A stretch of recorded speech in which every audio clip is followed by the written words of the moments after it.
नमस्कार।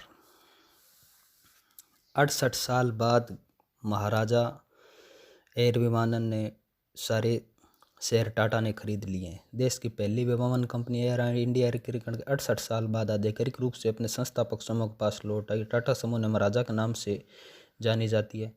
टाटा समूह ने 15,300 करोड़ रुपए की घाटा भुगतान स्वीकार करने के बाद और 2700 करोड़ रुपए सरकार को चुकाने के बाद कंपनी के 100% शेयर है वो खरीद लिए गए हैं। टाटा सन्स के चेयरमैन एसोसिएट रतन टाटा ने कहा है कि एयर इंडिया की घर वापसी यह बताती है कि पीएम नरेंद्र मोदी की न्यूनतम सरकार अधिकतम शासन के प्रति प्रतिबद्धता का असल अर्थ क्या है।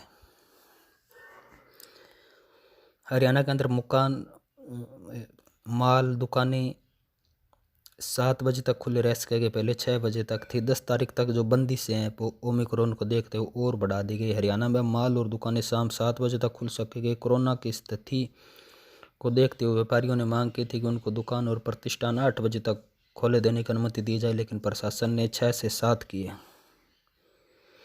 सरकारी नौकरी में अनुसूचित जाति और जनजाति को प्रमोशन में आरक्षण देने के मुद्दे पर सुप्रीम कोर्ट आज फैसला सुनाएगा। 3 सदस्यीय पीठ ने गत वर्ष 26 अक्टूबर को इस पर फैसला सुरक्षित रखा था।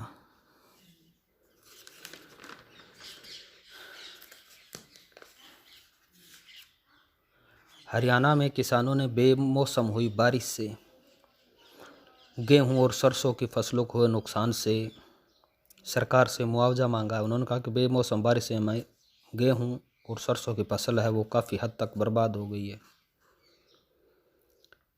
दिल्ली के अंदर 26 जनवरी के दिन एक युवती से घर से उठा करके उनके साथ बलात्कार करने के बाद उनको मुंह काला करके गलियों में घुमाने का आरोप है।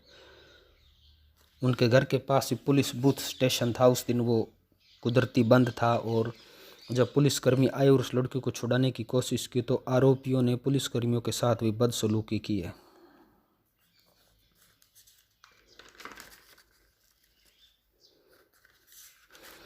कल उत्तरी भारत के अंदर धुंध नहीं आई, नई बारिश की संभावना रही, लेकिन कड़ाके की सर्दी, हरियाणा के कई क्षेत्रों में पाला जमने और अत्यधिक सर्दी पड़ने की सूचनाएं आ रही हैं।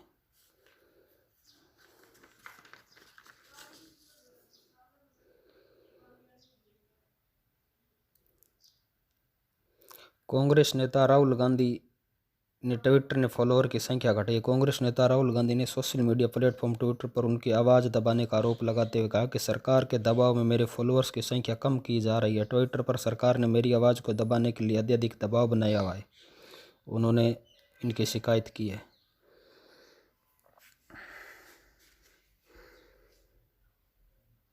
प्रधानमंत्री नरेंद्र मोदी ने कहा कि मध्य एशिया भारत के एकीकृत और विस्तारित शांत पड़ोस केंद्र दृष्टिकोण है। प्रधानमंत्री मोदी ने बृहस्पतिवार को पहले भारत मध्य एशिया वर्चुअल शिखर सम्मेलन में यह बात कही।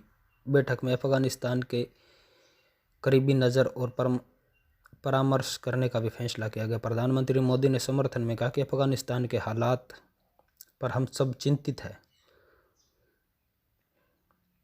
विदेश मंत्रालय के वरिष्ठ अधिकारी रेनत संधू ने कहा कि सभी मध्य एशियाई देशों में अफगानिस्तान पर एक संयुक्त कार्यदल बनाने का फैसला लिया गया है। जूही चावला को 5G सिम को लेकर विवादित ब्याज देने पर अब 20 नहीं 2 लाख जुर्माना चुकाना होगा। अभिनेत्री जूही चावला को 5G मामले में बड़ी राहत मिली है। दिल्ली हाईकोर्ट के बृहस्पतिवार को मामले में लगाई गई 20 लाख रुपये जुर्माने की राशि को घटाकर 2 लाख रुपये कर दिए गए हैं।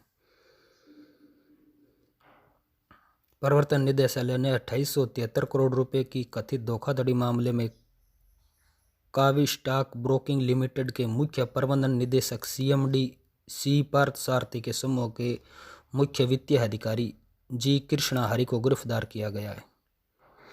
ईडी ने HDFC समेत कई अन्य बैंक व निवेशकों की शिकायतों पर तेलंगाना पुलिस के पास दर्ज FIR आधार पर इस मामले की मनी लॉन्ड्रिंग कानून के तहत जांच शुरू की थी। ईडी इस मामले में कुई समूह के कर्मचारियों के बयान भी दर्ज कर चुकी है और पिछले साल सितंबर में कई ठिकाने में छापे मारे थे।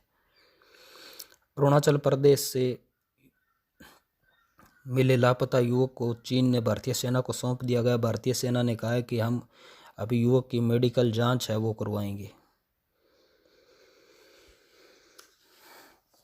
सुप्रीम कोर्ट ने कहा है कि पंजाब सरकार को बृहस्पतिवार को निर्देश दिया कि अकाली दल नेता विक्रम मजीठिया के खिलाफ ड्रग्स मामले में 31 जनवरी तक गिरफ्तारी समेत अन्य सख्त कदम न उठाएं। चुनावी सीजन चल रहा है तो मजीठिया के वकील ने कहा कि मेरे जो मुवक्किल है उनको चुनावों को देखते हुए हथियार बनाया जा रहा है। इस पर सुप्रीम कोर्ट ने पंजाब सरकार को ये हिदायत दी है।